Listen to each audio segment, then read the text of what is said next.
Have you ever been offended by something on the internet? Bet you have. So, is social media really regulated?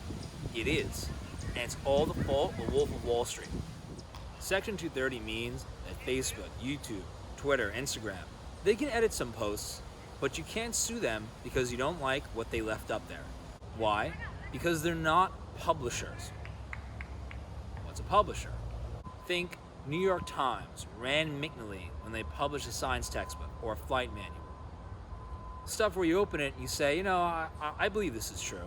I gotta have some faith in this. I know who wrote it, I know who edited it. It's an editorial control that makes all the difference.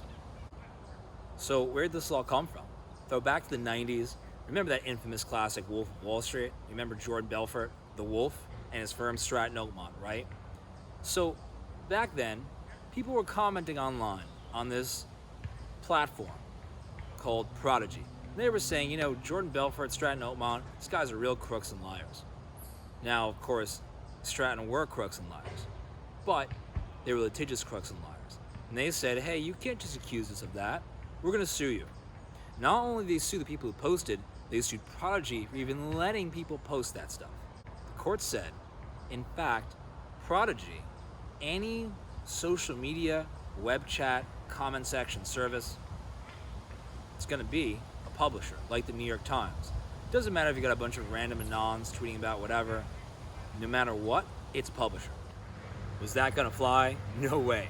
In Troublesome 96, Congress passed Communications Decency Act and Section 230. Basically said, even if a website publishes, censors, edits some objectionable content, they're not a publisher. They can't be sued for anything they post and leave up there. Without Section 230, online platforms only got two choices. Either vet every single little comment before they allow it to be posted, or Wild West, leave it alone. It's a tough call, so that's why we have Section 230. Now get this, both President Trump and Joe Biden agree on one thing. They hate Section 230. It's crazy, right? So, Trump passed an executive order. He signed it. Late May 2020, it says three things. For one, it tells the FCC, Federal Communications Commission, to look into which websites qualify for Section 230 and why. Okay. For two, it says the FTC, Federal Trade Commission, the DOJ, Department of Justice, need to ask and answer this question. Have social media platforms been unfair to their users for their politics? I bet you have an opinion on that. Let's see what it is. For three, it says the government can't spend and buy ads on sites which are unfair to users and discriminate based on their politics. So, those are some concrete steps, sounds like, but we don't really know where they're going. We have to see.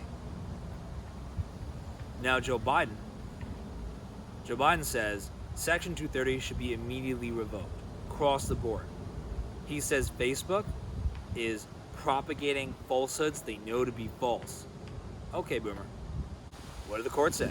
The DC Circuit Court said that you can't sue Google, Facebook, or Twitter for banning you for your politics.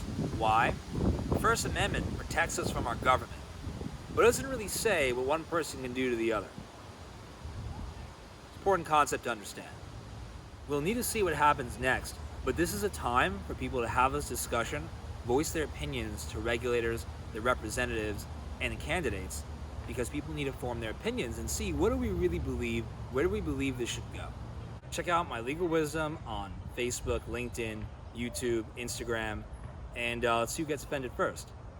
Maybe you actually learned something today, didn't get offended, even better. See you next time.